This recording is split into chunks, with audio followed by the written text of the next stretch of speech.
خدائے بزرگ و برتر کے زندہ جلالی قدوس اور قوی نام میں عقیلہ داؤد کی طرف سے آپ کو بہت سا سلام۔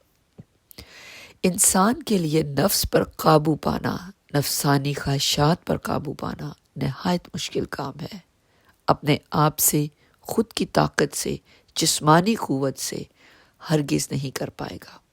جسم کمزور ہے، جسم کی رغبتیں انسان کو کمزور کرتی ہیں، گناہ کی جانب راغب کرتی ہیں۔ دنیاوی خواہشات انسان کے سوچ و خیالات کو اپنی جانب کھینچتی ہیں، جن کو قابو میں رکھنا اگر انسان اپنی طاقت سے چاہے تو ناممکن ہے، نہیں کر پائے گا۔ اسے ایک مددگار کی ضرورت ہے جو ہر روز، ہر کمزور لمحہ میں اس کے ساتھ ہو، اسے تنبیہ کرے، اسے آگاہ کرے، اسے ڈھارس دے، اس کی حوصلہ افزائی کرے، اسے خود کے جذبات پر قابو پانے کی ہمت اور قوت عطا کرے۔ وہ مددگار صرف اور صرف الہی فضل کے توسط ہی حاصل ہو سکتا ہے۔ وہ مددگار خود انسان کے اندر بسنے کو ہر دم تیار ہے، اگر انسان اس کی خواہش اور جستجو رکھے تو۔ وہ مددگار کوئی عام انسانی مدد نہیں، الہی مدد ہے، عالم بالا سے ملتی ہے، خدا کا پاک روح یعنی روح حق، روح القدس۔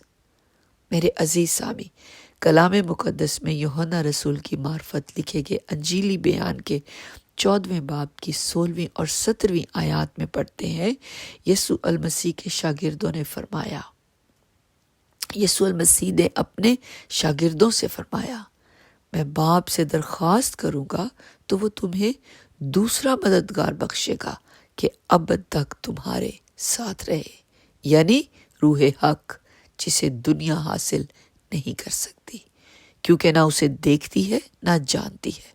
تم اسے جانتے ہو کیونکہ وہ تمہارے ساتھ رہتا ہے اور تمہارے اندر ہوگا۔ آمین۔ یسوع المسیح جو خود روح اللہ کہلائے، روح القدس کی قدرت سے پیدا ہوئے، زمین پر انسانوں کے بیچ خدا کے نام کو اپنے کاموں کے توسط جلال دیتے رہے۔ روح جسم کی صورت اختیار کر کے آدمیوں کے بیچ چلتا پھرتا رہا، اور شاگردوں نے اور بہت سو نے اس کا جلال دیکھا۔ اب آسمان پر اٹھائے جانے سے پیشتر اپنے شاگردوں کو تسلی دیتے ہیں کہ میرے چلے جانے کے بعد اب وہی روح ہر دم تمہارے ساتھ رہے گا، تمہاری سہایتا کرے گا، تمہیں قوت دے گا، اور یہ میرا آسمانی باپ میری گزارش پر تمہارے لیے کرے گا۔ کیونکہ تم نے اس روح کو پہچانا ہے، جانا ہے، تمہیں بھید کی باتیں بتائے گا، تمہاری کمزوری میں تمہیں قوت عطا کرے گا، آزمائشوں میں گرنے سے بچائے گا، نفس پر قابو پانا سکھائے گا، بدنی خواہشات کو روحانی خواہشات میں تبدیل کر دے گا۔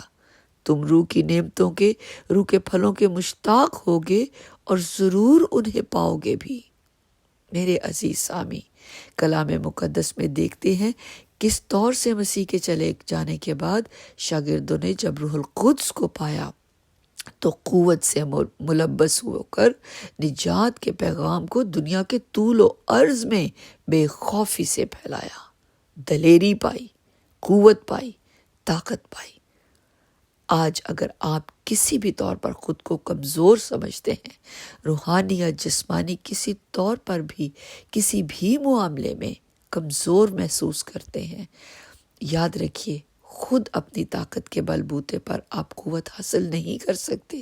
خدا کے حضور جھکنے کی ضرورت ہے، نجات حاصل کرنے کی ضرورت ہے، جو کہ صرف اور صرف یسوع المسیح پر ایمان لانے سے، اسے اپنا شخصی نجات دہندہ قبول کرنے سے ملتی ہے، اور تحفے میں، انعام میں روح القدس باطن میں آن بسیرا کرتا ہے، ہر دم ساتھ رہتا ہے، اپنے قابو میں رکھتا ہے، ڈھارس دیتا ہے، آزمائشوں میں گرنے سے بچاتا ہے، آزمائشوں میں ثابت قدم رہنا سکھاتا ہے، ناممکن کو ممکن کر دینے میں مدد کرتا ہے، مصائب و مشکلات کا ڈٹ کر سامنا کرنے کی ہمت عطا کرتا ہے۔ خدا کے پاک روح کو اپنی زندگی میں مانگیے، جو مسیح یسوع پر ایمان لانے کے وسیلہ سے عالم بالا سے انعام میں حاصل ہوتا ہے۔ وہ مدد کرے گا. جو آپ سے نہیں ہو پا رہا اس کو ممکن کرے گا. جسم بھلے ہی کمزور ہو، روح مستعد ہے جو ہر طرح کی آزمائش پر غلبہ حاصل کر کے مدد دیتی ہے. آمین. خداوند آپ کو، آپ کے گھرانے کو کثرت سے اپنی برکات سے مالا مال کرے. آمین.